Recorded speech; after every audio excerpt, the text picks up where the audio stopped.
2 Chronicles 18. Despite all his wealth and honor, Jehoshaphat made a near-fatal mistake. He made a marriage alliance with King Ahab of Israel. Years later, Jehoshaphat traveled north to Samaria to visit. Ahab threw a massive feast for him, using the lavish hospitality to butter up Jehoshaphat. Ahab pitched a joint military campaign. "Will you go with me against Ramoth Gilead?" Jehoshaphat foolishly agreed, saying, "I am as you are, and my people as your people. We will be with you in the war."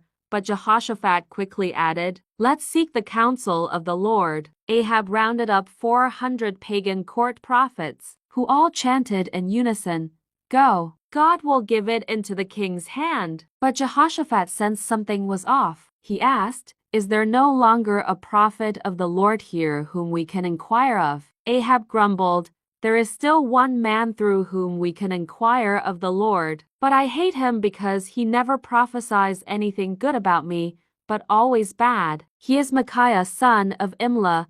They summoned Micaiah anyway. The messenger warned Micaiah to line up with the other 400 prophets, but Micaiah declared, "As surely as the Lord lives, I can tell him only what my God says." When Micaiah arrived, he told Ahab to attack, but Ahab demanded the truth. Micaiah then delivered a sobering vision. "I saw all Israel scattered on the hills like sheep without a shepherd." He revealed that a lying spirit had filled the mouths of Ahab's prophets because God had decreed disaster for Ahab. Ahab ordered Micaiah thrown into prison on bread and water until he returned safely. Micaiah shot back, "If you ever return safely, the Lord has not spoken through me." Despite the warning, Ahab and Jehoshaphat marched into battle at Ramoth Gilead. Ahab came up with a cowardly scheme.